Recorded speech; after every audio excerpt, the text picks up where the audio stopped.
Olá, minhas queridas amigas e meus queridos amigos. Quem vos fala é o velho Fulanesto.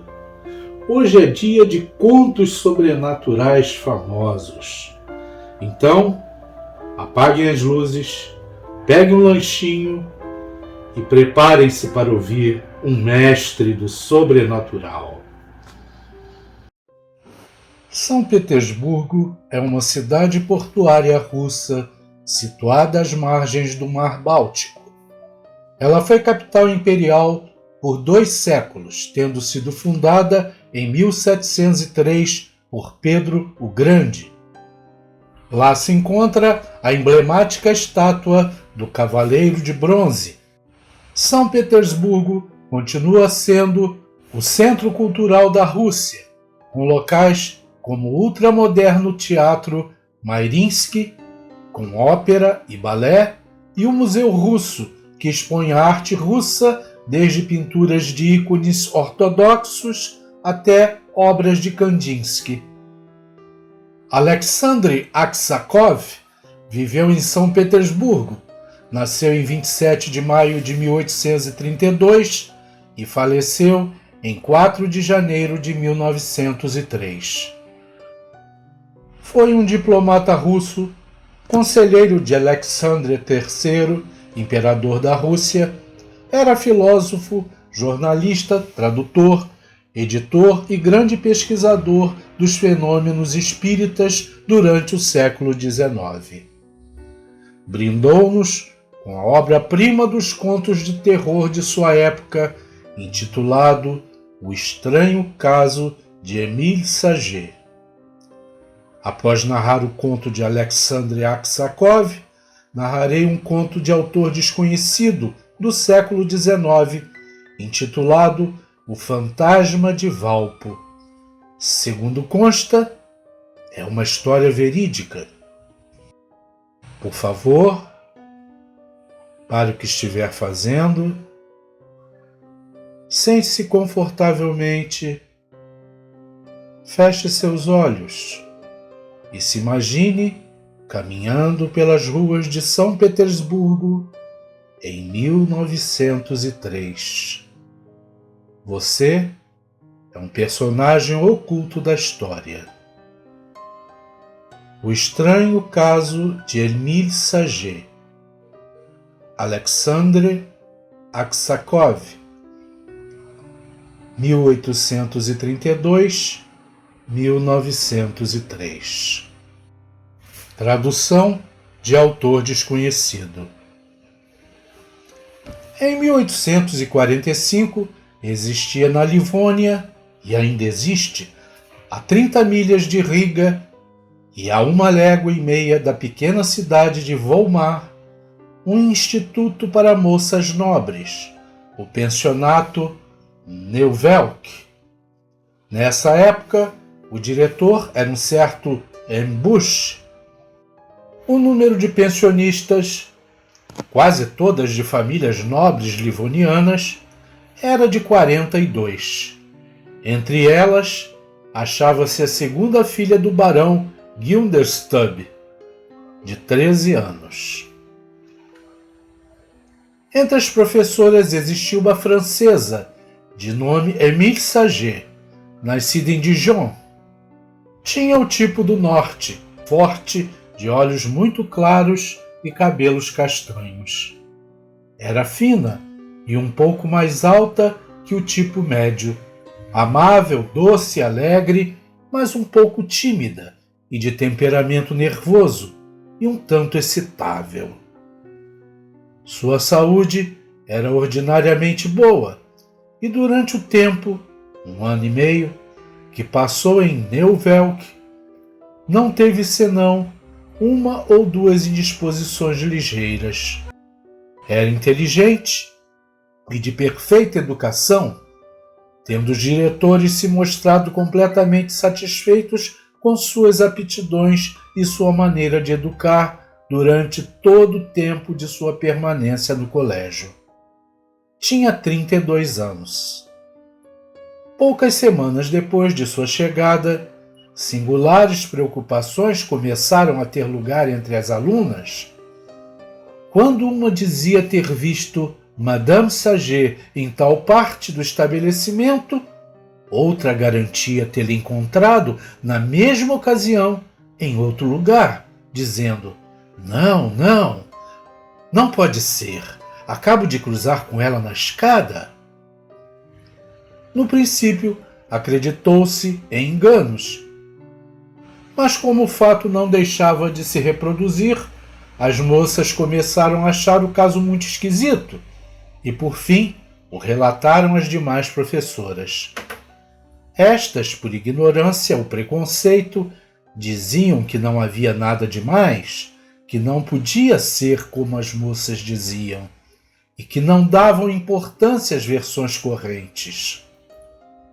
As coisas, porém, não tardaram a se complicar, apresentando um caráter que excluía toda possibilidade de fantasia ou de erro. Um dia, quando Émile Saget dava aula a 13 meninas, entre as quais se encontrava a senhorita Guilderstub, para tornar mais clara sua explicação, ia escrevendo no quadro negro as passagens que deveria explicar. Neste vai e vem da cátedra para o quadro negro, de repente suas alunas passaram a ver duas Madame Saget, uma ao lado da outra. Eram absolutamente iguais e executavam os mesmos gestos. A única diferença é que a verdadeira pessoa tinha na mão um pedaço de giz e efetivamente escrevia, enquanto o seu duplo apenas a imitava. Resultou uma grande sensação no estabelecimento, pois todas as moças, sem exceção, tinham visto a segunda forma e estavam unanimemente de acordo na descrição do fenômeno. Pouco depois, uma das alunas, a senhorita Antonieta de Wrangler, obteve permissão para ir com algumas colegas a uma festa local da vizinhança. Estava ocupada em completar sua toilette quando Madame Saget, com sua habitual bonomia e sensibilidade, veio auxiliá-la a abotoar os colchetes das costas do vestido. A moça, voltando-se casualmente, viu no espelho duas Émile Saget. Assustou-se de tal modo com a brusca aparição que desmaiou. Passaram-se meses e os fenômenos continuaram a se repetir. O duplo da educadora era visto de quando em quando durante o jantar, de pé por trás de sua cadeira, imitando seus movimentos enquanto ela comia, mas sem faca ou garfo ou alimentos nas mãos. Tanto as alunas como as criadas que serviam à mesa eram igualmente testemunhas. Entretanto, acontecia que nem sempre o duplo imitava os movimentos da pessoa verdadeira. Muitas vezes, quando esta se levantava da cadeira, via-se o duplo continuar sentado. Certa vez, deitando-se por causa de um resfriado, a senhorita Wrangel, que lia a fim de distrair Madame Saget, viu-a repentinamente empalidecer e ficar dura como estivesse a pique de um estado muito grave. Amedrontada, perguntou-lhe se estava se sentindo mal, ao que ela respondeu dizendo que não, fazendo-o, porém, com uma voz muito fraca. Voltando-se por acaso, a senhorita Wrangel percebeu logo alguns instantes depois, e muito distintamente, o duplo da doente passeando ao longo do quarto. Desta vez, ela teve bastante controle sobre si mesma para manter a calma e não fazer a menor pergunta à professora, mas pouco depois, muito pálida, desceu a escada e contou às colegas o que havia visto. Os fenômenos continuaram a se repetir, tendo as versões chegado ao conhecimento dos pais das alunas e muitos, apavorados com o caso, passadas as férias, não mais enviavam as filhas para o colégio. E assim é que, ao cabo de 18 meses, de 42 meninas, só restavam 13. O diretor, então, muito a contragosto, pois Madame Saget era de fina educação e preenchia absolutamente bem suas funções, viu-se obrigado a despedi-la. Ao receber a notícia de que deveria se retirar, Madame Saget, desesperada, exclamou na presença da senhorita Gundestrude: "É a 19ª vez, é duro de suportar." Foi descansar em uma habitação não muito distante e mais tarde retirou-se para a Rússia, não dando mais notícias. Todos esses fatos e muitos outros foram relatados pela senhorita Gundestrude, íntima de Madame Saget, e são autênticos. Madame Saget não percebia nada. Era a única que não via o seu próprio duplo. Sabia do fenômeno porque lhe contavam. Fim. O fantasma de Walpole, anônimo do século XIX. Eis aqui finalmente a aparição de uma alma do outro mundo, revestida de tais circunstâncias que, ao menos desta vez, não há remédio senão dizer que spiritus quid vadit redit. Em latim, traduzindo, espírito que vai, retorna. Na vila de Walpole, Esclavônia, diz a Gazeta de Presburgo, copiada pelo Freischutz de Hamburgo, aconteceu algo notável. O reverendo bispo está procedendo a rigoroso exame. Havia tempos que o castelo de Walpole era infestado de aparições. 5 vezes sucessivas e com intervalos muito curtos, havia aparecido ao coronel von Quetsch uma e mais uma vez a mesma visão. O fantasma aparecia sempre à meia-noite em trajes de mulher, com um vestido à turca de cetim cor-de-rosa e um longo véu que lhe descia aos pés. A sua exigência era que o dono do castelo mandasse desenterrar os seus ossos e que os fizesse depositar em solo sagrado.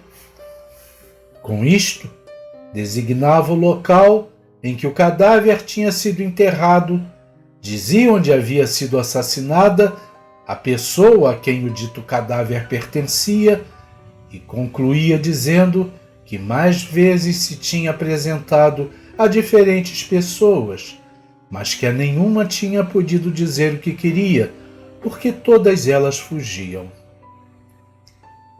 Como o relato era tão circunstanciado, mandou o coronel von Quetsch cavar no local designado e achou-se, efetivamente, a 2 pés de profundidade, um esqueleto feminino.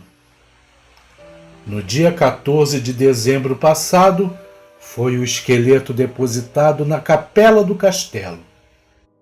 Mas o fantasma voltou na noite do dia 19, pedindo que, depois que lhe terem sido feitas as exéquias de costume, o transportassem para o cemitério público e depositassem num túmulo que indicou.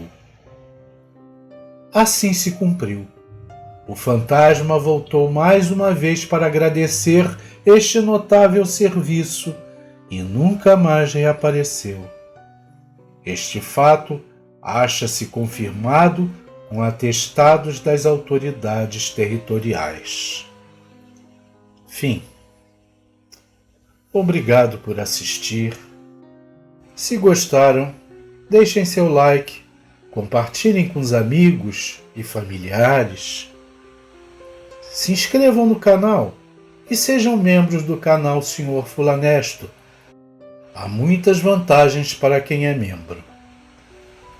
Até um próximo relato, um beijo no coração de vocês e fiquem com Deus.